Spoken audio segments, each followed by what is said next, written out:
Spoken class शुरू करने से पहले टेंस का थोड़ा बहुत ज्ञान होना जरूरी है। चलिए आज टेंस के बारे में समझते हैं। टेंस के 3 भेद हैं। पहला नंबर प्रेजेंट टेंस, दूसरा नंबर पास्ट टेंस, तीसरा नंबर फ्यूचर टेंस। ये तीनों टेंस के बारे में आपको थोड़ा बहुत समझ लेना है, फिर कभी दिक्कत नहीं होगा। और ये जो तीनों टेंस हैं, प्रेजेंट टेंस, पास्ट टेंस और फ्यूचर टेंस, तीनों का 4 भेद होते हैं। यहाँ पर लिखा हुआ है। पुनः प्रत्येक के 4 भेद हैं। प्रेजेंट टेंस के चारों भेद इस प्रकार हैं।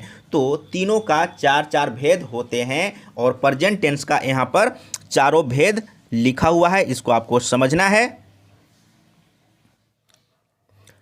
प्रेजेंट इंडेफिनिट टेंस यानी कि प्रेजेंट टेंस का 4 भेद होता है। उसका पहला क्या है? Present indefinite tense. इसको सिंपल प्रेजेंट टेंस भी कहते हैं। दूसरा नंबर में प्रेजेंट इम्परफेक्ट टेंस, इसको प्रेजेंट कंटिन्यूअस टेंस भी कहते हैं। प्रेजेंट परफेक्ट टेंस और चौथा number present perfect continuous tense. तो इस तरीके से प्रेजेंट टेंस का 4 भेद है और इसी तरह से पास्ट टेंस और फ्यूचर टेंस का भी होता है। अब आगे चलते हैं। इसी प्रकार पास्ट टेंस और फ्यूचर टेंस के भी 4 भेद होते हैं। तो क्लियर है, कोई दिक्कत नहीं होगा। एक बार अच्छा से समझने का प्रयास करिए। तो सबसे पहले प्रेजेंट इंडेफिनिट टेंस के बारे में हम लोग पढ़ेंगे, यानी कि प्रेजेंट टेंस पढ़ेंगे। और प्रेजेंट टेंस में सबसे पहले प्रेजेंट इंडेफिनिट टेंस यानी कि सिंपल प्रेजेंट टेंस के बारे में पढ़ेंगे। तो यहाँ पर कुछ वाक्य लिखा हुआ है, हिंदी में और इंग्लिश में भी लिखा हुआ है। तो हम लोग समझेंगे यहाँ पर इसमें क्या है, समझने का प्रयास करिएगा। अगर एक बार सीख लेंगे, समझ लेंगे, फिर कभी दिक्कत नहीं होगा। जैसे मैं खाता हूँ, तुम खेलते हो। अब यहाँ पर आपको समझना है प्रेजेंट इंडेफिनिट टेंस यानी कि सिंपल प्रेजेंट टेंस का जो हिंदी वाक्य होगा उसका अंत में ता है, ती है, ता हूँ, ते हो, ते हैं, इस तरीके से रहेगा। जैसे यहाँ पर देखिए, ता हूँ, ते हो, ते हो, ते हो, ता है, ती है, इस तरीके से है ना। तो सबसे पहले आपको हिंदी में वाक्य को समझना है कि ये कौन सा टेंस का है। जैसे ता हूँ, ते हैं, ते हो, ती हो, ती है, तो ये कौन सा टेंस का है? प्रेजेंट टेंस का है, लेकिन प्रेजेंट इंडेफिनिट टेंस का है, सिंपल प्रेजेंट टेंस का है। तो इसको कैसे बनाते हैं ये आपको समझना है। तो सबसे पहले आपको सब्जेक्ट लेना है, यानी कि जो काम को करने वाला है, जो काम को अंजाम देने वाला है, उसको रखना है। उसके बाद जो काम हो रहा है उसको कहते हैं इंग्लिश में वर्ब, वर्ब को रखना है। अगर ऑब्जेक्ट है, किस ऑब्जेक्ट में काम हो रहा है, किस पर काम हो रहा है, उसको लास्ट में रखेंगे, उसको बोलते हैं ऑब्जेक्ट। ठीक है। सब्जेक्ट कर्ता यानी कि काम को करने वाला, वर्ब क्रिया यानी कि जो काम हो रहा है वो, और ऑब्जेक्ट जिस पर काम चल रहा है वो। समझिएगा। तो अब यहाँ पर सेंटेंस को समझना है, हिंदी वाक्य को समझना है। मैं खाता हूँ, तो सबसे पहले आई, आई मतलब मैं होता है, तो आई यहाँ पर सब्जेक्ट है, तो आई को रखना है। इसके बाद ईट माने खाना, काम यहाँ पर क्या है? खाना, खा रहा है, खाना। ठीक है। तो आई ईट, तो मैं खाता हूँ, क्या होगा? आई ईट, मैं खाता हूँ। राइट है ना। तो यहाँ पर सब्जेक्ट और वर्ब सिर्फ था। हम लोग पढ़ते हैं, वी रीड, हम लोग यानी कि वी, और यहाँ पर काम क्या है? पढ़ना, तो वी रीड।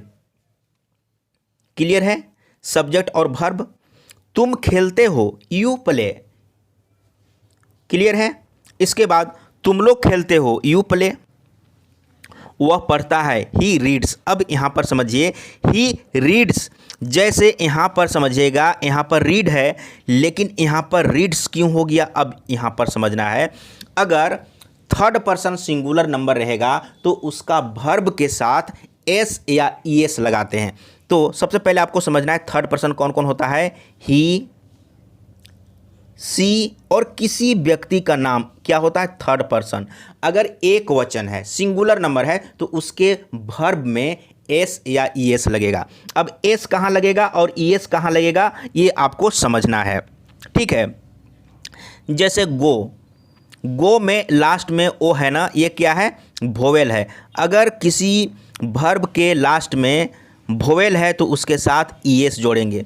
जैसे रीड माने पढ़ना, समझिएगा, रीड माने क्या होता है, पढ़ना, रीड।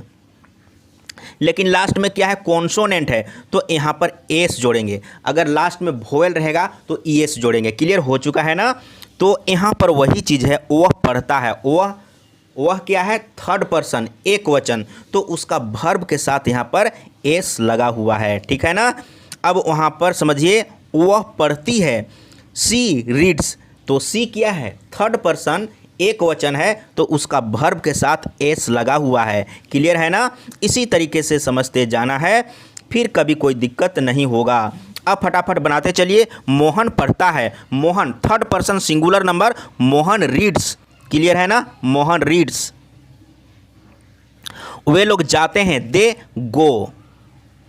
लड़के पढ़ते हैं, द बॉयज रीड। राम और श्याम पढ़ते हैं, राम एंड श्याम रीड। अब यहाँ पर Ram and Shyam third person है, लेकिन यहाँ पर दो व्यक्ति है, एक वचन नहीं है। एक वचन रहता तो रीड के साथ एस लगता, लेकिन यहाँ पर रीड रहेगा। Ram and Shyam read. मेरा दोस्त खेलता है, मेरा दोस्त एक व्यक्ति है, मेरा दोस्त के बारे में बात हो रहा है, तो मेरा दोस्त क्या है, थर्ड पर्सन है, सिंगुलर नंबर है, तो माय फ्रेंड, प्ले के साथ एस लगाएंगे तो माय फ्रेंड प्लेस हो जाएगा। क्लियर है। मेरे दोस्त लोग खेलते हैं, मेरे दोस्त लोग, लोग का मतलब बहुत, बहुवचन। मेरे दोस्त थर्ड पर्सन है लेकिन बहुत लोग है, बहुवचन है, तो प्ले के साथ एस नहीं लगेगा। माय फ्रेंड्स प्ले, मेरे दोस्त लोग खेलते हैं। मैं पढ़ता हूँ, आई रीड। क्लियर है। मेरा भाई पढ़ता है, माय ब्रदर, मेरा भाई, ये थर्ड पर्सन है और एक व्यक्ति है, इसलिए माय ब्रदर रीड्स होगा। ठीक है। अब चलते हैं नेक्स्ट, यहाँ पर समझने का प्रयास करिए। मेरे भाई लोग पढ़ते हैं, मेरे भाई लोग यानी कि बहुत लोग, मेरे भाई बहुत लोग। माय ब्रदर्स रीड, तो बहुवचन के साथ एस नहीं लगेगा। वह खाता है, ही ईट्स, वह खाता है, वह क्या है, थर्ड पर्सन एक वचन, तो ईट के साथ एस लगेगा। उसकी बिल्ली खाती है, एक ठो बिल्ली है, उसकी बिल्ली, हिज कैट ईट्स होगा, थर्ड पर्सन है और एक व्यक्ति है, एक वचन है, तो एस लगेगा वर्ब के साथ। उसकी बिल्लियाँ, बहुत सारा बिल्लियाँ, बहुवचन, उसकी बिल्लियाँ खाती है, हिज कैट्स ईट। वे लोग दौड़ते हैं, दे रन। उन लोगों की गाय चरती हैं, उन लोगों की गाय, थर्ड पर्सन है लेकिन एक ठो गाय है, तो जो वर्ब है उसके साथ एस लगेगा, ग्रासेस हो जाएगा। There cow grazes. उन लोगों की गायें चरती हैं, बहुवचन है, तो यहाँ पर देयर काउस, उन लोगों की गाय, देयर काउस ग्राज। सीता की गायें चरती हैं, सीतास काउ ग्राज, एक नहीं लगेगा। ठीक है। अब चलते हैं नेक्स्ट। मैं एक आम खाता हूँ, आई ईट अ मैंगो। तुम दूध पीते हो, यू ड्रिंक मिल्क। वह तेज दौड़ता है, ही रन्स फास्ट। वह थर्ड पर्सन सिंगुलर नंबर, तो क्रिया के साथ एस लगेगा, रन के साथ एस लगेगा। वह पत्र लिखता है, he writes a letter. Mohan school जाता है, मोहन गोज टू स्कूल। जैसे गो होना चाहिए था लेकिन इसके साथ क्या लगेगा, ई एस लगेगा ना, तो गोज हो जाएगा। तो क्या हो गया, मोहन स्कूल जाता है, Mohan goes to a school. बिल्ली चूहों को मारती है, बिल्ली चूहों को मारती है, द कैट किल्स रैट्स। बिल्ली क्या है, थर्ड पर्सन सिंगुलर नंबर, तो बिल्ली चूहों को मारती है, द कैट किल्स रैट्स। मैं आपको जानता हूँ, I know you. Very simple, वह मुझसे प्रेम करती है, सी लव्स मी। अब यहाँ पर समझना है, लव यहाँ पर काम क्या है, प्यार करना, लव। वह मुझसे प्रेम करती है, वह क्या है, थर्ड पर्सन और एक व्यक्ति है, सिंगुलर नंबर है, तो क्रिया के साथ एस या यस लगता है। वह मुझसे प्रेम करती है, सी लव्स मी। रानी मुझसे प्यार करती है, रानी लव्स मी। अब यहाँ पर समझना है, लव, इसमें पहले से ई है, तो पहले से ई है तो एस सिर्फ लगाएंगे। क्लियर है ना।